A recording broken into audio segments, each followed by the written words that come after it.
সংস্কারের জন্য শুধু সরকার সংস্কার করে এটা নিয়ে বসে না থেকে সংস্কারের জন্য আপনি প্রস্তুত হন, ব্যক্তি, প্রতিষ্ঠান, সংস্থা, বিভিন্ন এনজিও, আপনারা সবাই দেখেন যে কোন জায়গায় সংস্কারগুলো করা দরকার। এতদিন আমরা রাজনৈতিক দলগুলোর কাছ থেকে যেটা শুনেছি যে একটা রোড ম্যাপ প্রয়োজন, যেটা দেখতে চাই আমি সংস্কার চাই, এবং আমার ধারণা এখানে যারা দুটি রাজনৈতিক দলের নেতা বসে আছেন ওনারাও চান। আমার মনে হয় রোড ম্যাপটা এখন হয়েছে, আমাদের উচিত এই সরকারকে সহযোগিতা করার, তাতে পূর্ণ সহযোগিতা দেয়া, তাহলে কিন্তু হয়তো দ্রুত ইলেকশন আমরা দেখতে পারবো। ডক্টর আব্দুল্লাহ আল মামুন, যেটি শহীদুল ইসলাম বাবুল বলছিলেন যে সংস্কার প্রক্রিয়া নিয়ে এবং সব কিছুই যে এই সরকারের উপর ছেড়ে দেওয়া বা সেখান থেকে ভালো কিছু আসবে বা রাজনীতিক নেতৃত্বের কথা বললেন, তিনি সম্পৃক্ততার কথা বললেন। আমার ছোট্ট করে প্রথম জানতে চাও মাননীয় প্রধান উপদেষ্টার ভাষণের প্রতিক্রিয়া আপনি কি বলবেন, সেটি প্রথম জানতে চাও। ধন্যবাদ জাহিদ।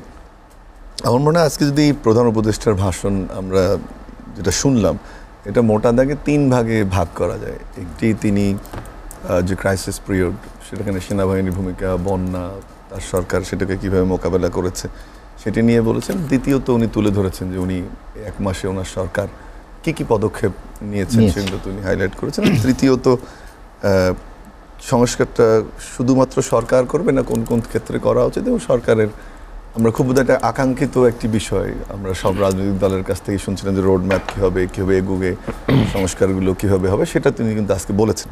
প্রথম যে অংশটি সেটি হচ্ছে যে সেখানে বন্যা এবং এই যে বর্তমান পরিস্থিতি হঠাৎ করে আসলে এটা মোকাবেলা উনি সেনাবাহিনীর অনেক প্রশংসা করেছেন, বাট এনজিওর কথা বলেছেন। বাট একটি বিনীতভাবে আমি বলি যে সেখানে বৈষম্য বিরোধী ছাত্র আন্দোলন, পলিটিক্যাল পার্টিজ, বিভিন্ন ব্যক্তি প্রতিষ্ঠানের যে অংশগ্রহণ, সেটা বোধহয় আরেকটু হাইলাইট করলে ভালো হতো। দ্বিতীয় অংশে উনি এটা তুলে ধরতেই পারেন যে বিভিন্ন কর্মকাণ্ড করেছেন উনি, এবং একটি জিনিস আমার মনে হয় যে ওনার বক্তব্যের সঙ্গে আমার যে অনুভূতির জায়গাটা মেলে, যে কর্মকাণ্ডগুলোর কথা উনি তুলে ধরেছেন প্রত্যেকটা মন্ত্রণালয় অনুযায়ী, সেটার লিস্টটা কিন্তু অনেক দীর্ঘ। অনেক প্রশাসনিক অস্থিরতা আছে, পুলিশ ঠিকমতো কাজ করছে না, অনেকগুলো দাবি দেওয়া নিয়ে প্রতিদিনই হাজির হচ্ছে। তারপরেও যে কর্মকাণ্ডগুলোর কথা উনি বলেছেন, অর্থনৈতিক, সামাজিক, আন্তর্জাতিক, সবগুলো অ্যাপ্রিসিয়েবল।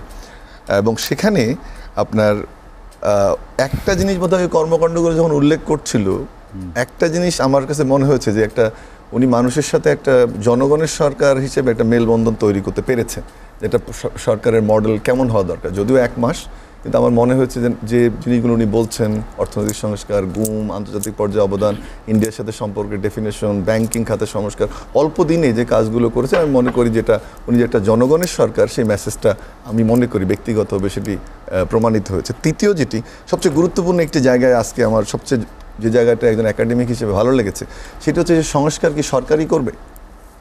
উনি বলেছেন যে সংস্কার করতে হবে সমিতিতে, সংস্কার করতে হবে এনজিওতে, সংস্কার করতে হবে প্রতিষ্ঠানে।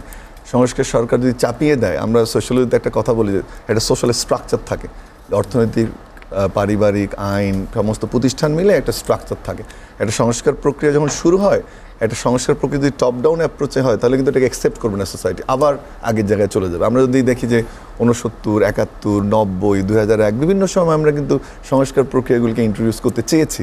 তারপরে সর্বশেষ 2024 কেন ব্যর্থ হয়েছিল সেই কারণটা খোঁজা দরকার। আজকে উনি একটা দারুণ দিক নির্দেশনা দিয়েছেন যে সংস্কারের জন্য শুধু সরকার সংস্কার করে এটা নিয়ে বসে না থেকে সংস্কারের জন্য আপনি প্রস্তুত হন, ব্যক্তি, প্রতিষ্ঠান, সংস্থা, বিভিন্ন এনজিও, আপনারা সবাই দেখেন যে কোন জায়গায় সংস্কারগুলো করা দরকার। আর ফাইনালি যে জিনিসটি আমার আরেকটি জিনিস বলতে চাই, যেটা বাবু ভাইও বললেন, যে মানুষগুলোকে উনি অন্তর্ভুক্ত করেছেন, আমি আশাবাদী হতে চাই, হয়তোবা তাদের রাজনৈতিক প্রজ্ঞার অভাব থাকতে পারে, কিন্তু প্রত্যেকের স্ব ক্ষেত্রে অত্যন্ত প্রতিষ্ঠিত। এবং আরেকটি জিনিস হচ্ছে যে একটা রোড ম্যাপ কিন্তু যদি একটু খেয়াল করি আমরা, উনি দিয়েছেন যে 3 মাসের মধ্যে 1 তারিখ থেকে কাজ শুরু করবে, কোঅপ্ট করবে, 3 মাসের মধ্যে এই কমিটি থেকে রিপোর্ট দেবে, কোন কাদের সঙ্গে কোন স্টেক হোল্ডারের সাথে কথা বলবে, কোন রাজনৈতিক দলের সাথে কথা বলবে, 3 দিন থেকে 7 দিন করে কোন সেগমেন্টগুলো ভাগ হবে, সব বলে দিয়েছেন। এখানে একটি বিষয় এখন গুরুত্বপূর্ণ, যে এতদিন আমরা রাজনৈতিক দলগুলোর কাছ থেকে যেটা শুনেছি যে একটা রোড ম্যাপ প্রয়োজন, যেটা দেখতে চাই আমি সংস্কার চাই, এবং আমার ধারণা এখানে যারা দুটি রাজনৈতিক দলের নেতা বসে আছেন ওনারাও চান। আমার মনে হয় রোড ম্যাপটা এখন হয়েছে, আমাদের উচিত এই সরকারকে সহযোগিতা করার, যেন তারা যে সংস্কার প্রক্রিয়াটা হাতে নিল এটি যত দ্রুত হবে তত কিন্তু আমরা পলিটিক্যাল পলিটিক্যাল সিস্টেমে ফিরতে চাই, Right, আমরা restoration. পলিটিক্যাল সিস্টেমে যেতে হবে আলটিমেটলি। সেজন্য আমি মনে করি যে বিএনপি, জাতীয় পার্টি সহ যে দলগুলো এখন সক্রিয় আছে, তাদের সরকার যে আজকে রোড ম্যাপ দিল, তাতে পূর্ণ সহযোগিতা দেয়া, তাহলে কিন্তু হয়তো দ্রুত ইলেকশন আমরা দেখতে পারবো। আর যদি তড়িঘড়ি করে বা কোনো কারণে এই সংস্কার প্রক্রিয়া অনীহা তৈরি হয়, তাহলে এটা ভাববার কোনো কারণ নাই যে যে ছাত্ররা আন্দোলন করে সফলতা আনলো তারা ঘরে ফিরে যাবে।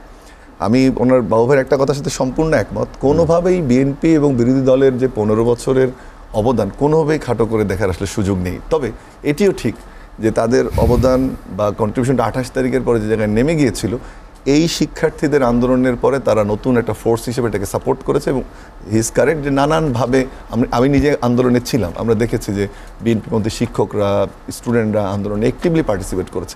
এখন যে জিনিসটা দরকার রাজনৈতিক দলগুলোর মধ্যে আজকের বক্তব্যের পরে পেশেন্স, যে সবাই আমরা সংস্কার চাই, পরিশীলিত অবস্থাটা চাই। কারণ যাই যদি রাষ্ট্র যত সংস্কার প্রক্রিয়া যাক না কেন, পার্টিগুলোর মধ্যে যদি সংস্কারের চর্চা না হয়, যদি এখনও নমিনেশন প্রক্রিয়া ঠিক না হয়, নেতা বানানোর প্রক্রিয়া ঠিক না হয়, পার্টির মধ্যে গণতন্ত্র না হয়, তাহলে কিন্তু যতই সংস্কার কথা আমরা বলি না কেন সেটা সফল হবে না। জি।